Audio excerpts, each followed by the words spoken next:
Hey, what's up, everybody? Jake here, and welcome to the hobby. We're back with another episode of What's Hot and What's Not. And once again, it's a lot easier to spot what is currently hot rather than what is not. But we do have a lot of items that simply did not move at all for the past 6 months to a year, which is really shocking because it's been an explosive start to the year so far for the Pokemon hobby. Things have been popping off left, right, and center. Destined Rivals booster boxes are reaching close to $600. We got ourselves Mega Evolution still climbing, reaching close to $300. While these are not huge climbs, they are still really important to note because none of these sets are particularly that old. None of these sets are old, guys. Like, Mega Evolution is a 5 months old set.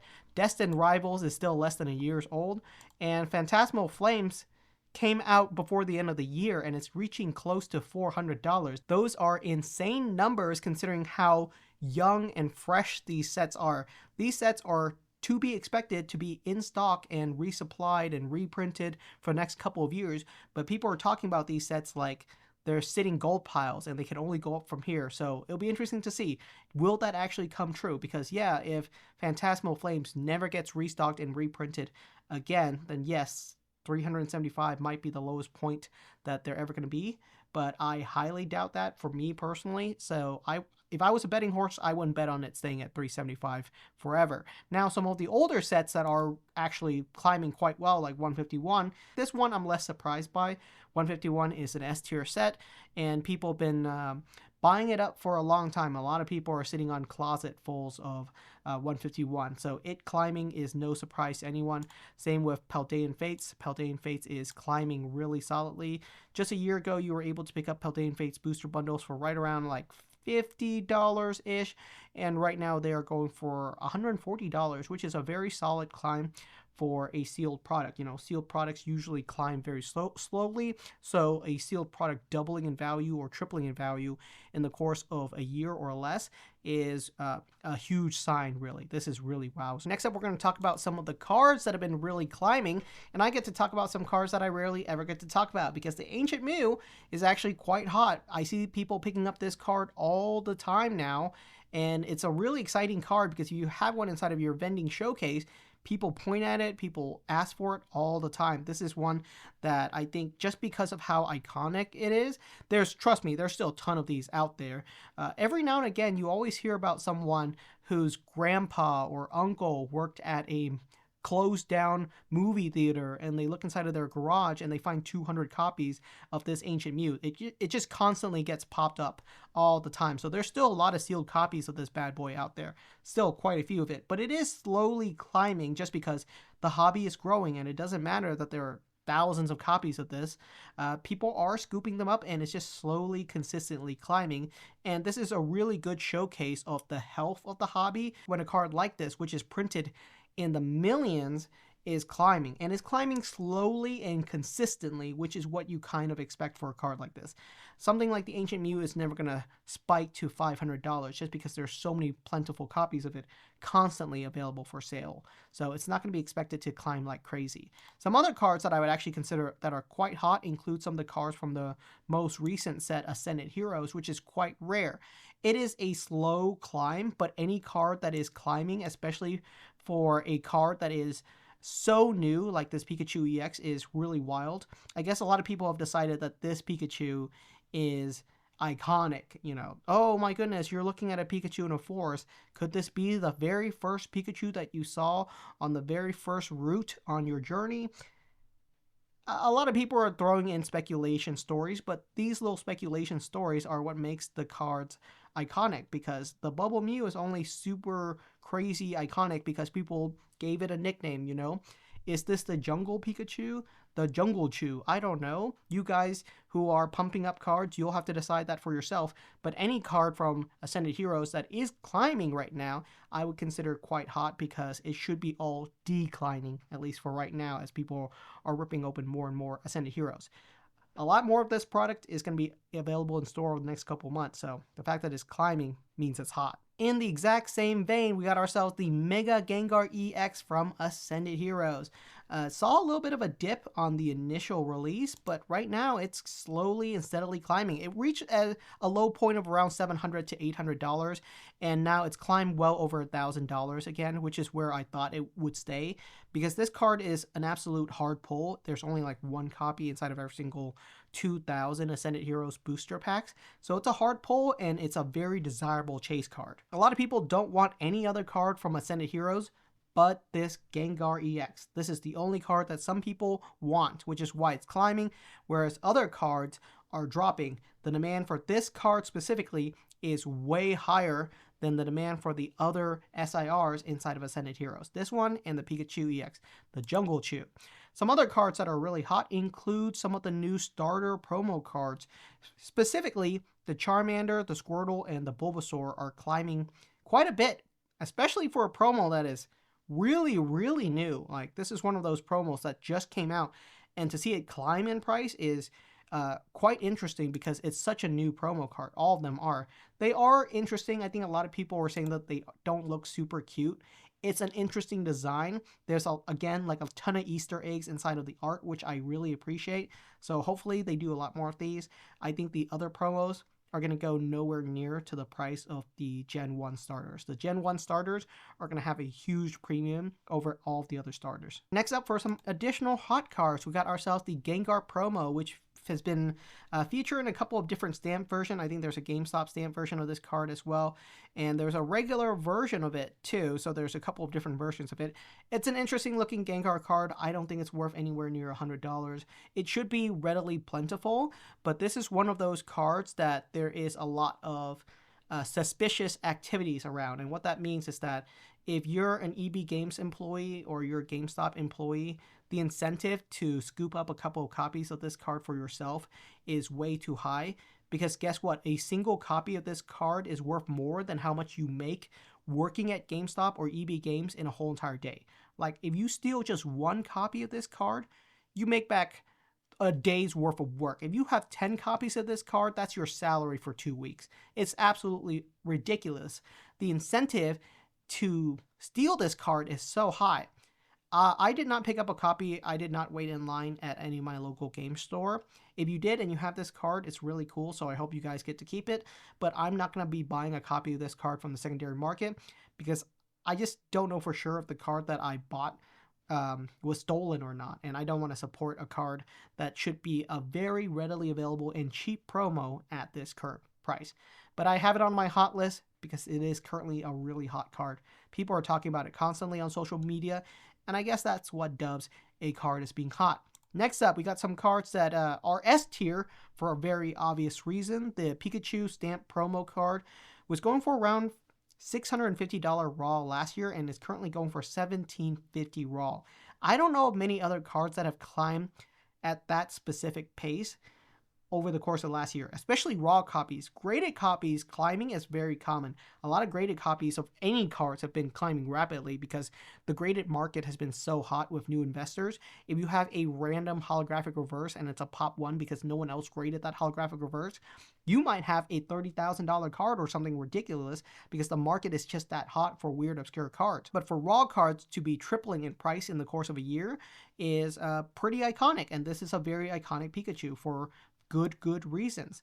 The graded copies have been spiking quite a bit as well. I mean, the black labels even going for around $2,000 last year and going for $12,000 this year. That's actually not that surprising. Like I said, the elephant in the room is the high-end market. High-end collectors have been increasing in demand in the Pokemon hobby for the past year a lot more than casual collectors. There's still a ton of casual collectors, but specifically for that high-end market, there's just a ton of people that want high-end cards, and they are struggling to get their hands on it because there aren't enough of it out there for as much demand as there is. So while raw copies tripling in price is really impressive, the fact that the black label copies have quintuple or hextuple in price, or whatever you want to put it, is even crazier. So really cool card.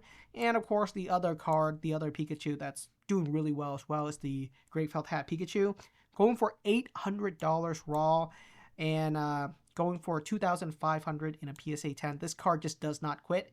It just keeps climbing and it doesn't care what anyone else thinks, which is kudos to it. The market is just that bullish right now. Moving on to the what's not hot list, which is actually what I consider to be way more interesting than what's hot. And what's not hot right now are things that just aren't moving or not climbing, or people just are not excited to talk about right now. Evolving Skies. Evolving Skies is a very attractive set. People talk about Evolving Skies all the time. But as you can see, I would consider it not hot because the set is flatlining over this past 6 months.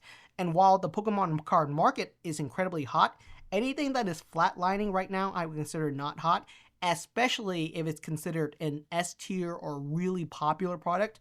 For it to not be climbing is quite strange. But here's the thing about collectibles. Collectibles like to spike. So it's very likely that at some point in the future, in the course of 1 or 2 months, this Evolving Skies box is going to go from being a $2,600 box to being a $3,000 or $4,000 box in the course of 1 to 2 weeks. So that's my prediction. When this box does climb, it's going to climb rapidly and very aggressively when it does finally trigger.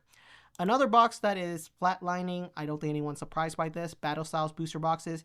You could pick one of these up for $290 6 months ago, and you can pick it up cheaper now. Imagine an out-of-print Pokemon card booster box actually declining in price. Wow, going against the waves. Talk about that, Battle Styles.